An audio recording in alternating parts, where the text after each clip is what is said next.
Sebuah video viral menunjukkan seorang gadis membantu seorang ibu membeli makanan. Aksinya pun menuai pujian dari warganet. Video tersebut diunggah oleh akun TikTok @indasantika28.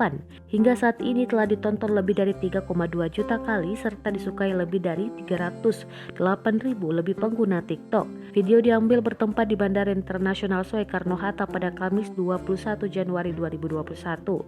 Oke, aku bakal jawab pertanyaan ini. Kenapa ibu itu ada di bandara jam 6 pagi sedangkan dia penerbangannya jam 12 siang? Bahkan ibu itu bukan ada di bandara jam 6 pagi, guys.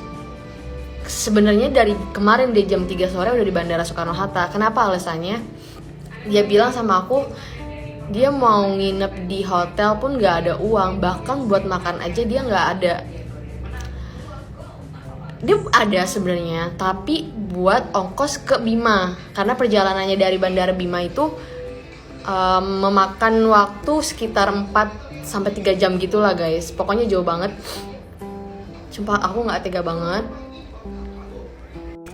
Bahkan aku pas aku mau boarding, aku suruh petugas bandara untuk jagain ibu itu buat sampai dia boarding pass juga sampai jam 12 siang.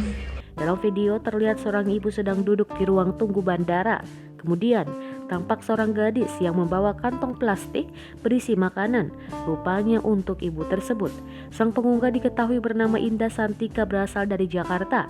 Indah mengaku sangat senang jika bisa kembali bertemu dengan ibu itu. Sampai saat ini, Indah masih belum mendapatkan informasi tentang ibu itu lagi. Gadis berusia 21 tahun ini menuturkan ingin mengunjungi sang ibu di Bima, Nusa Tenggara Barat bersama temannya Puput. Diketahui sebelumnya Indah sedang bersama seorang temannya yang bernama Puput pada hari kejadian.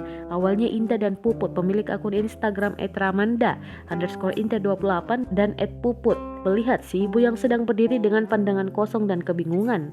Ternyata ibu tersebut akan pergi ke Bima, Nusa Tenggara Barat. Si ibu juga mengaku belum makan sejak sore sebelumnya. Ia bahkan menginap di bandara sejak Rabu 20 Januari 2021 pukul 15 waktu Indonesia Barat. Tanpa pikir panjang, Indah pun membelikan makanan sementara Puput duduk menemani dan mengajak ngobrol ibu itu. Indah mengatakan ibu tersebut adalah seorang tenaga kerja wanita atau TKW. Si ibu memilih menjadi TKW karena ingin membeli rumah di kampung halamannya di Bima, NTB. Namun karena mengalami sakit rematik, tangan sebelah kanannya pun sulit bergerak. Jadi majikannya tidak mau lagi memperkerjakannya.